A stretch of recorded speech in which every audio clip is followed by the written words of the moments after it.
ذروں کو خورشید کیا، جن ہونٹوں میں زہر بھرا تھا ان کو میٹھے۔ السلام علیکم ورحمۃ اللہ وبرکاتہ۔ محترم ناظرین، کامیاب مومنین کی صفات جس کا تذکرہ اللہ رب العالمین نے سورۃ المؤمنون کے ابتدائی آیات میں کیا، ہم نے اس تعلق سے بہت ساری باتیں آپ کے سامنے نقل کی، کچھ باتیں رہ گئی ہیں، انشاءاللہ وہ آپ کے سامنے پیش کی جائیں گی۔ اللہ رب العالمین نے کامیاب مومنین کی صفات کو بیان کرتے ہوئے سب سے پہلے نماز کا تذکرہ کیا، اس کے بعد اوقات کی اہمیت کا تذکرہ کیا کہ ان لوگوں کے نزدیک اپنے وقت کی اہمیت کس قدر ہوا کرتی ہے کہ کسی بھی قسم کے بے معنی بے مقصد کام میں اپنے وقت کو نہیں لگاتے، بے مقصد قسم کی باتوں میں فضولیات میں پڑھنے کی کوشش نہیں کرتے، یہ اپنے مال کا صحیح حق ادا کرتے ہیں، یعنی اپنے مال کی زکوٰۃ مستحقین تک پہنچاتے رہتے ہیں اور انسانی ہمدردی کے ناطے ان کے پر اپنے مال کو اللہ رب العالمین کے حکم کے مطابق خرچ کرتے ہیں۔ اس کے بعد خواہشات نفس کا مسئلہ تھا کہ آدمی اپنے مال کے بارے میں اور اپنے نفس کے معاملے میں عام طور سے بڑا ہی بے راہ رو واقع ہوا ہے کہ مال کے حصول کے لیے حلال و حرام کی تمیز نہیں کرتا ہے، اسی طرح اپنے نفس کی خواہش کی تکمیل کے لیے وہ حلال و حرام کی صحیح غلط کی ذرہ برابر بھی تمیز نہیں کرتا ہے، بلکہ وہ یہ دیکھتا ہے کہ کسی طریقے سے ان دونوں چیزوں کو پورا کر لیا جائے۔ تو یہاں پر بھی مومنین بہت ہی اعتدال کے راستے کے ساتھ ان راہوں سے گزر جاتے ہیں، چاہے وہ مال ہو یا خواہشات نفسانی ہو۔ اب اس کے آگے جو اہم تذکرہ ہے مومنوں کے تعلق سے، قرآن مجید ارشاد فرماتا ہے والذین هم لاماناتہم وعہدہم راعون، جو اپنی امانتوں اور اپنے عہد و پیمان کے راعی ہیں، اس کے محافظ ہیں۔ امانات کا تذکرہ قرآن مجید نے کیا اور اس کے بعد عہد کا۔ امانت یہ مال کی شکل میں بھی ہے اور اس کے علاوہ امانت کا تعلق اگر کسی نے کوئی رازدارانہ بات آپ سے کہہ دی ہے، اس کی محافظت کرنا یہ بھی دراصل امانت ہے۔ اور سورہ احزاب کے اخیر میں اللہ رب العالمین نے امانت کا تذکرہ شریعت اسلامیہ کے لیے کیا کہ اِنَّا عَرَضْنَا الْأَمَانَةَ عَلَى السَّمَاوَاتِ وَالْأَرْضِ وَالْجِبَالِ فَأَبَيْنَ أَن يَحْمِلْنَهَا وَأَشْفَقْنَ مِنْهَا وَحَمَلَهَا الْإِنسَانُ، کہ یقیناً ہم نے اس امانت کو یعنی شریعت اسلامیہ کے قوانین اور اس کے مطابق چلنے کو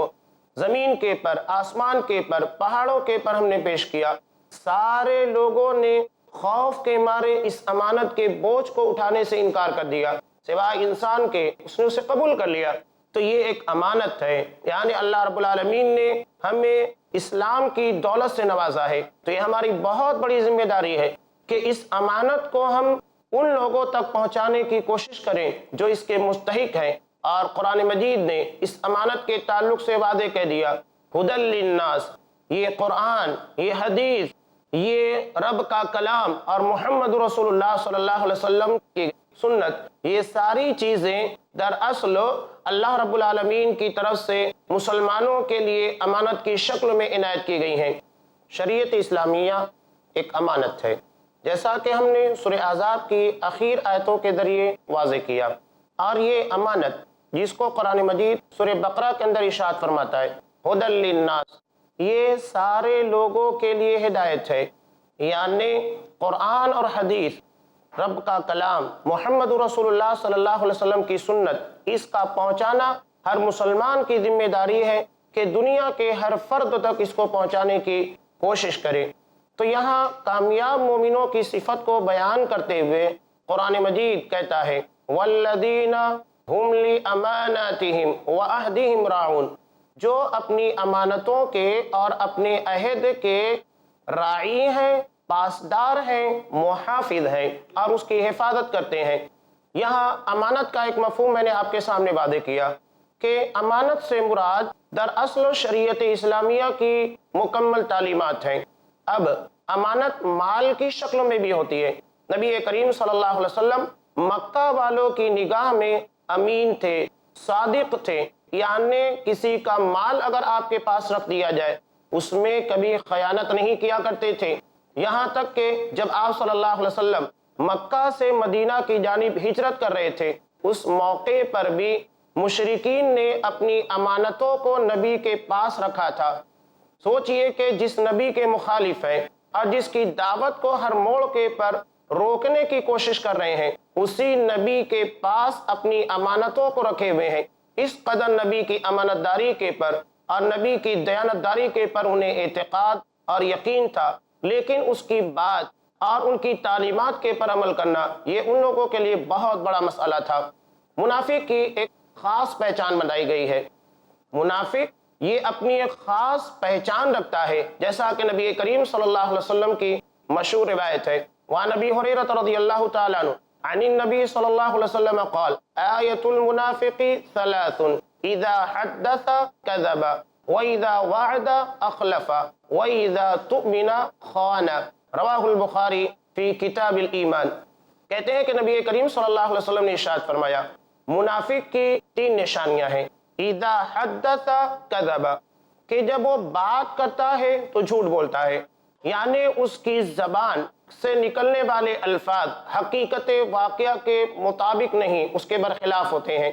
اس لیے کہ منافق اسے کہا جاتا ہے جو نبی کریم صلی اللہ علیہ وسلم اور مسلمانوں کے سامنے اپنے ایمان کا، اپنے اسلام کا تذکرہ کرے، ان کے سامنے نمازیں ادا کرے اور دیگر مراحل کے پر جہاں مسلمان ہوتے ہیں شامل رہے، لیکن ہر مرحلے پر جہاں پر بھی اسے موقع ملے اسلام اور مسلمانوں کو تکلیف پہنچانے کی کوشش کرتا رہے، یعنی زبان سے اپنے اسلام، اپنے ایمان کا اظہار کرے، لیکن دل میں مسلمانوں کے لیے، مومنوں کے لیے بغض اور نفرت ہو۔ وہ اسلام کو صرف اپنی زبان کے پر رکھتا ہے، دل میں نہیں، جبکہ ایمان وہ قابل قبول ہے، اسلام وہ اللہ رب العالمین کے ہاں پسندیدہ ہے جو دل کی گہرائیوں کے ساتھ قبول کیا جائے، نہ کہ زبان سے۔ تو یہ منافق بات کرتا ہے، جھوٹ بولتا ہے۔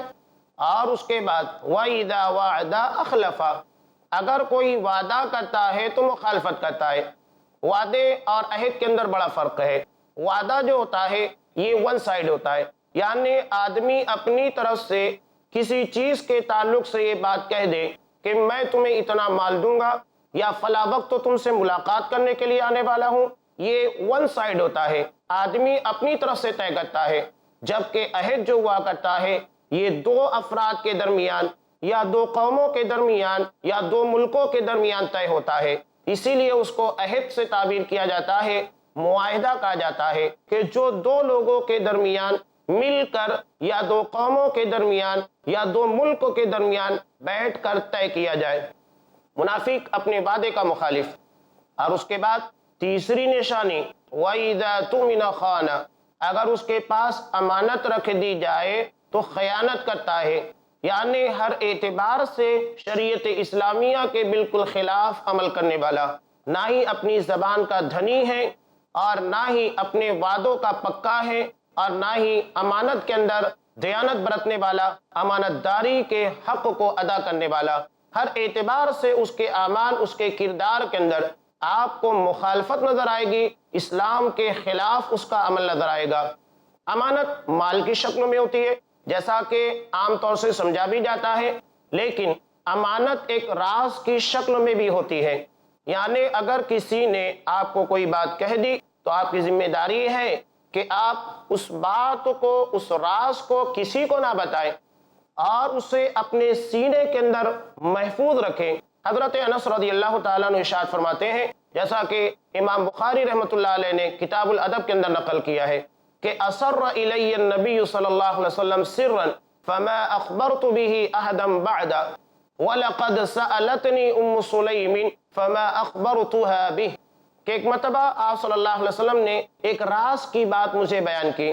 تو میں نے اس راز کو کسی کو نہیں بتایا، یہاں تک کہ میری ماں ام سلیم نے بھی اس راز کے بارے میں مجھ سے دریافت کیا اور پوچھا کہ بتاؤ انس، نبی نے تمہیں کون سا راز بتایا تھا؟ تو حضرت انس رضی اللہ تعالیٰ عنہ نے نبی کے اس راز کو اپنی ماں کو بھی نہیں بتایا۔ تو اگر آپ کا کوئی دوست، کوئی بھائی، کوئی قریبی رشتہ دار اعتماد کرتے ہوئے کسی راز کی بات کو آپ کو بتا دے تو یہ آپ کی ذمہ داری ہے، آپ اسے سنبھالیں، اسے کسی کو نہ بیان کرے بلکہ اپنے سینے کے اندر محفوظ کر لیں۔ لیکن یہاں پر خلاف واقعہ، یعنی نبی کی تعلیم کے بالکل برخلاف، نبی کریم صلی اللہ علیہ وسلم نے رازداری کا حکم دیا، امانت داری کا حکم دیا۔ قرآن کامیاب مومنوں کی صفت بتاتا ہے کہ وہ امانت دار ہوتے ہیں، ہم اس کے بالکل خلاف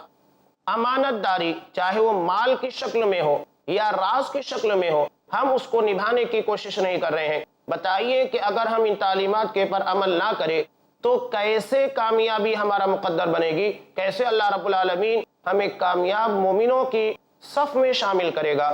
شاعر بڑی پیاری بات کہتا ہے، ہمارے معاشرے کی حالت کو دیکھنے کے بعد اس کی شاندار عکاسی کرتے ہوئے کہتا ہے، اگر ہم کسی کو راز کی بات بتا دیں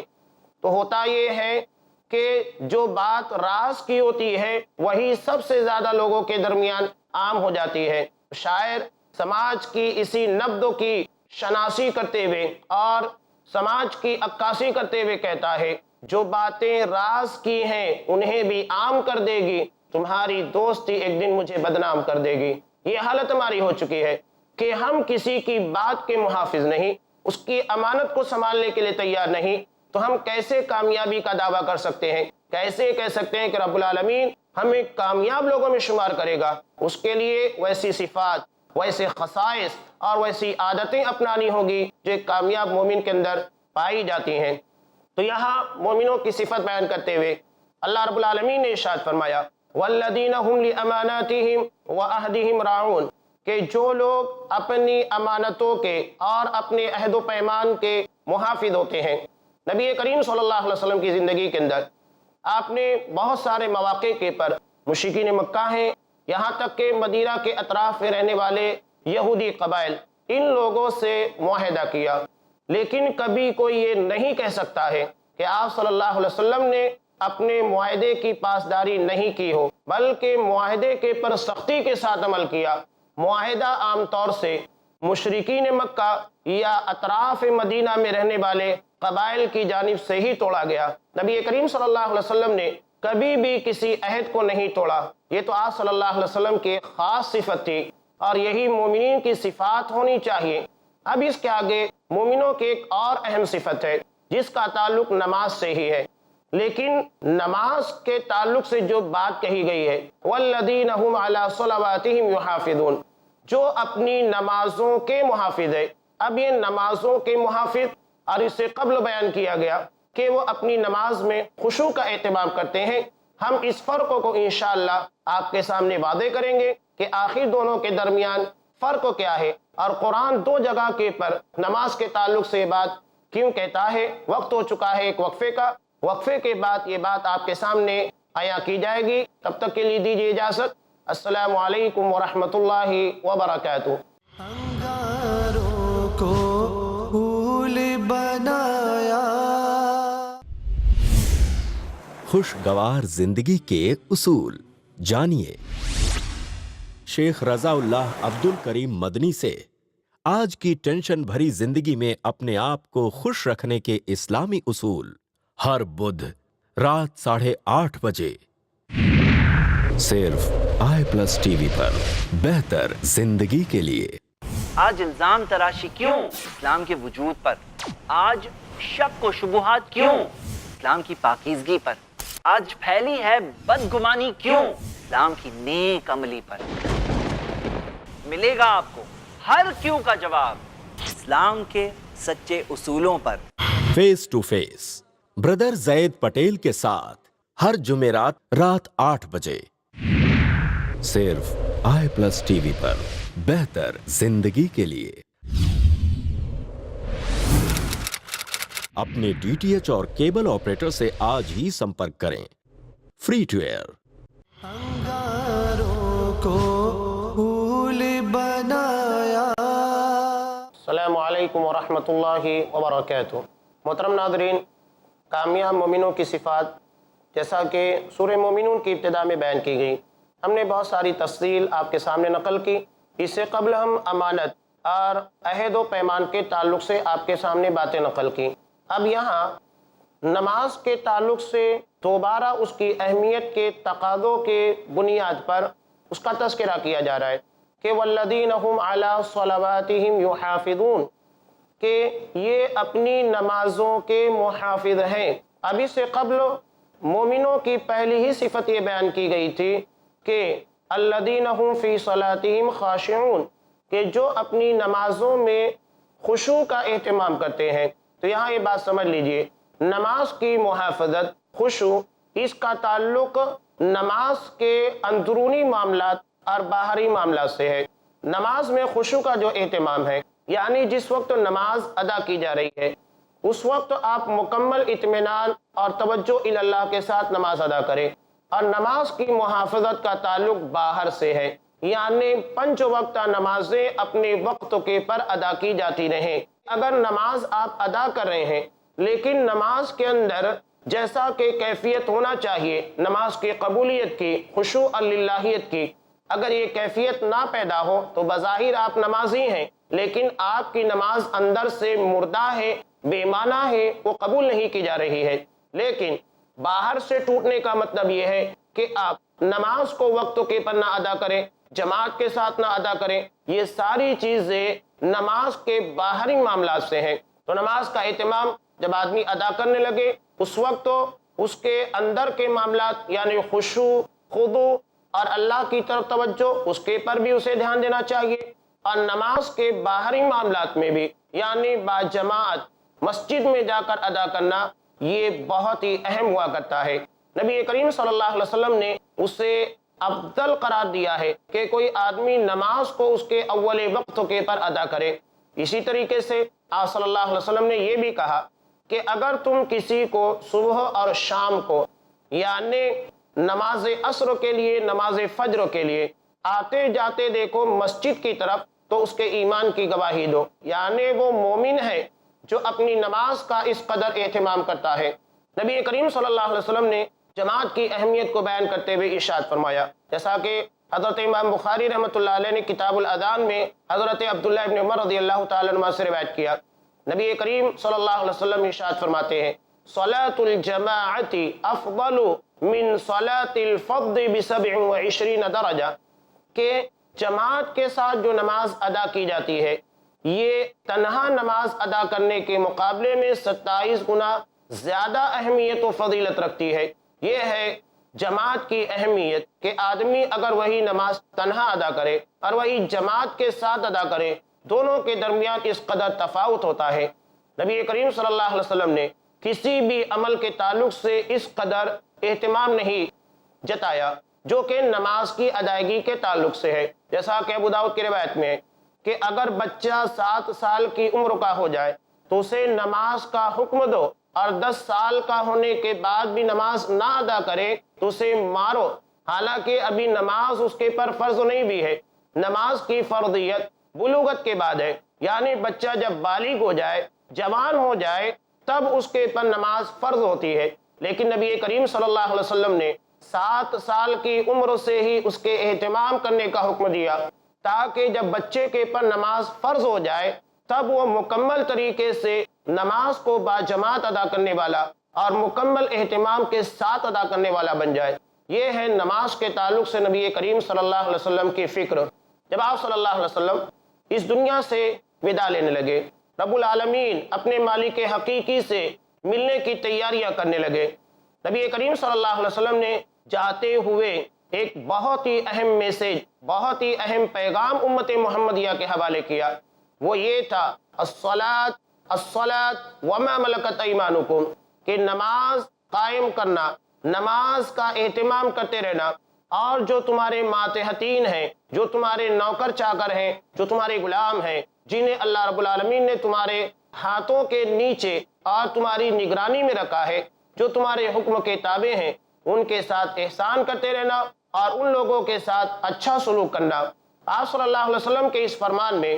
ایک تو اللہ رب العالمین کا حق تھا جسے نماز سے تعبیر کیا جا رہا ہے، اور دوسرا ہے بندوں کا حق، اس لیے کہ آدمی اپنے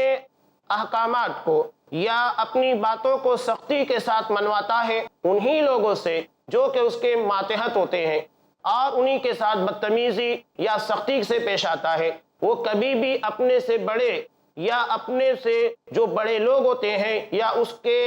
آگے نکلے ہوئے جو لوگ ہوتے ہیں ان کے سامنے کبھی بھی سختی کے ساتھ پیش نہیں آتا ہے، اس لیے کہ ان کے اوپر اس کا حکم چلتا ہی نہیں ہے، نہ ہی وہ اس کی بات کو اس انداز میں لے سکتے ہیں۔ اس لیے اللہ کے رسول صلی اللہ علیہ وسلم نے ماتحتین کے تعلق سے، نوکر چاکر کے تعلق سے، یا جو بھی آپ کے زیر نگراں ہیں ان لوگوں کے تعلق سے حکم دیا کہ احسان کرتے رہنا، کبھی بھی ایسا نہ ہو کہ ان کے ساتھ سختی برتی جائے۔ آپ صلی اللہ علیہ وسلم نے ایک صحابی کو دیکھا جو اپنے غلام کے پر سختی کر رہے تھے اور اپنے غلام کو مار رہے تھے، تو آپ صلی اللہ علیہ وسلم نے صرف اتنا ہی کہا